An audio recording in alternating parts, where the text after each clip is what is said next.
Mi nombre es Alberto Márquez, yo soy escritor y administrador de un blog que se llama La Iguana Lectora, donde publico columnas sobre la vida cotidiana y sobre los libros.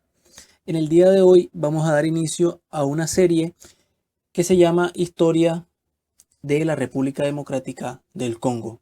Lo que vamos a hacer es un recorrido por todos los sucesos históricos que tuvieron lugar en ese punto de África Central, desde el descubrimiento de la desembocadura del río Congo por parte de Diego Cao en el siglo XV, hasta los recientes tratados que se han firmado en ese país con China y las guerras civiles que han tenido lugar ahí.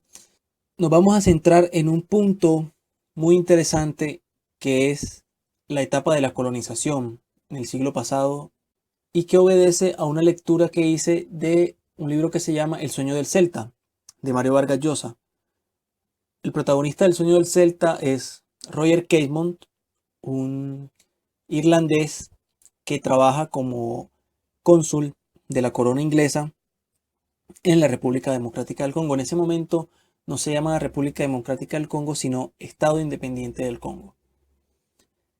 Él trabaja ya como cónsul de exportaciones y de todos los materiales que explotan en ese área de África, pero empieza a darse cuenta de que la ideología o la mentira de que la colonización iba a llevar progreso, religión, curas contra las enfermedades, es más bien falso, porque los europeos lo que en realidad quieren de esas tierras es sacar el máximo provecho y dar el mínimo de las ganancias a las personas que son nativas de ese país o de esa zona de África.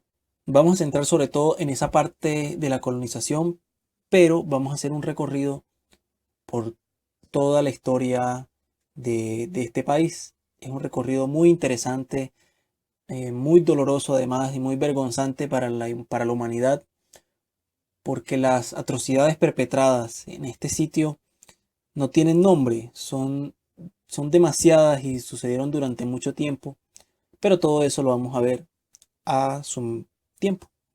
Lo que vamos a hacer en el día de hoy es un recorrido por la geografía del río Congo. Esta geografía es importante porque cuando tomamos o si cuando tenemos una conciencia de cómo está repartido o cómo se desenvuelve el río Congo desde su nacimiento hasta su desembocadura en el Océano Atlántico, eso nos da una perspectiva primero de la geografía que estamos tratando, porque los países si los sucesos que vamos a ver tienen lugar en esa cuenca del río Congo. Y por otro lado, esos sucesos están en gran medida determinados por esa geografía, por las cataratas, por los rápidos, por los tramos navegables. Entonces, lo que vamos a hacer es tratar de entender todo ese recorrido de al menos 5.000 kilómetros que tiene el río Congo desde su nacimiento al sur, ¿verdad? Del lago Tanganica hasta su desembocadura en el Océano Atlántico. Entonces, les doy a todos la bienvenida y empecemos. Este río va a nacer al suroriente de África Central, ¿sí? A más de 1.500 kilómetros al sur del Ecuador. Entonces, estamos en el Ecuador y bajamos al menos 1.500 kilómetros hacia el sur y hacia el oriente.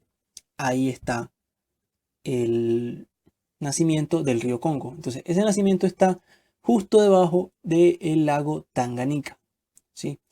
Justo debajo hay algo así como una ramita de agua donde donde empieza a correr ese río hasta encontrarse con el lago Banglo.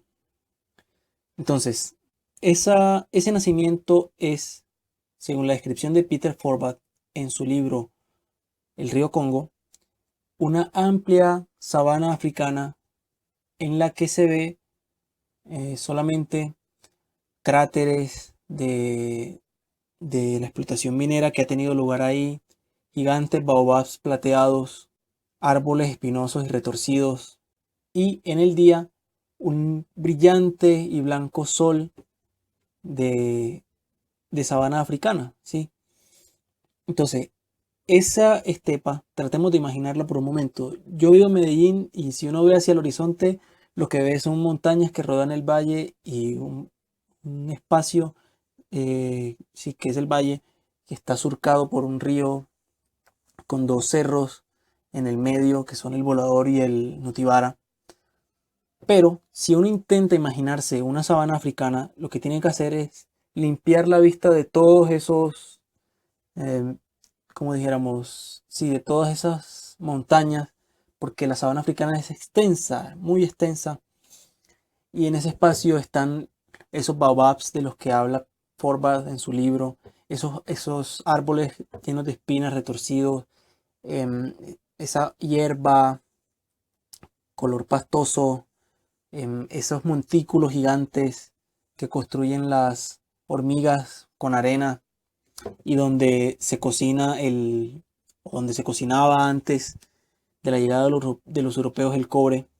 Entonces, en esa amplia sabana, antes había todos esos animales que se conocen como de caza mayor. Entonces estaban las cebras, había jirafas, había antílopes, había ñúes, y entre toda esa manada de animales estaban los leones al acecho. Todo eso cambia con la llegada de los europeos. Las tribus que habitaban en esa zona, como la Baluba o la Balunda, basaban su economía en la explotación y en la extracción del cobre. Pero la llegada de los europeos cambia todo eso porque ellos empiezan a explotar el cobre en una forma drástica, en una forma inimaginable. Hoy la estepa es simplemente un montón de cráteres que son las huellas, los vestigios de las minas a cielo abierto que tenían los europeos en esa zona, ¿sí? Entonces ya no hay antílope, ya no hay ninguno de estos animales que nombro y tampoco están las tribus de ese momento. Y ya las personas de las tribus actuales no se visten con esos penachos y con esos vestidos de plumas, con esas lanzas y escudos que describiera Livingstone cuando fue a ese lugar, sino que están vestidos con pantalones caquis, con sombreros de plástico y trabajan en las minas. Son ciudades mineras las que están en ese área de África. Esta área de la que hablo está ubicada en Zambia, ¿sí? Aún no está en la República Democrática del Congo, sino en Zambia, que está al lado del Congo en la parte sur, ¿sí? Entonces, en la parte oriental tienes Tanzania, en la parte sur occidental tienes Angola y en la parte sur, en medio de Tanzania y Angola, está Zambia, ¿sí? Bueno, ahí es el nacimiento del río Congo, pero no se llama el río Congo, se llama el río Chambezi, ¿sí? En ese momento no se llama río Congo, sino río Chambezi. Ese río lo que va a hacer es empezar a correr hacia el occidente, ¿sí? Hacia el suroccidente. Y se va a encontrar con un lago que se llama el lago Bangueolo, ¿sí? Ese es un lago gigante que tiene al menos 75 kilómetros de, de distancia, ¿sí? Mide 75 kilómetros. Ese lago abastece a mucha gente de pescados y las comunidades que viven en su alrededor son comunidades pesqueras. Muchos ríos lo alimentan, pero solo uno lo drena y ese es el río Congo, que en ese momento tampoco se llama Congo, empieza a llamarse, luego de salir del lago Bangueolo, bueno, luego de salir de ese lago se llama el río Luapula, ¿sí?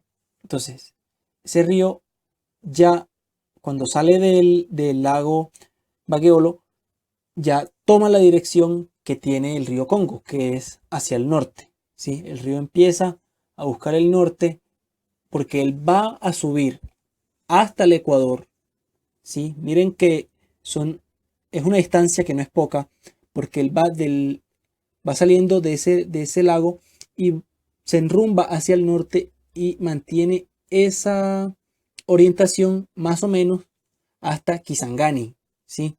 Entonces, en Kisangani ya da la vuelta, hace una curva en dirección contraria a las manecillas del reloj y ya baja otra vez el Ecuador y sale hasta el Océano Atlántico. Pero en este momento se llama el río Luapula, ¿sí? ¿Qué es importante en ese río? Bueno, que toma su dirección hacia el norte, ¿sí? Su inexorable camino hacia el norte, ¿cierto? Bueno, luego de recorrer al menos 500 kilómetros a lo largo de la frontera que separa Zambia y la República Democrática del Congo, se adentra en el extremo meridional del lago Ngweru, ¿sí? Entonces, él sube y se adentra en ese lago. Luego lo drena, o sea, luego que sale de ese lago, se conoce con el nombre de la Búa, ¿sí? Entonces, después de que sale de ese lago que se llama Ngweru, sale y se convierte en el río Luabúa, ¿sí?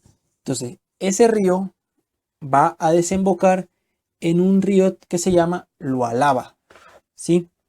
Cuando hablamos de Lualaba, ya estamos hablando del Congo, del Alto Congo, ¿sí? Lualaba igual Alto Congo, es lo mismo, ¿sí? Ese río Lualaba va a seguir corriendo hacia el norte, ¿sí? Y es en ese tramo donde el río se hace fuerte, se hace ancho y tiene la corriente que se conoce, sí, que se conoce y de la que se habla en los libros,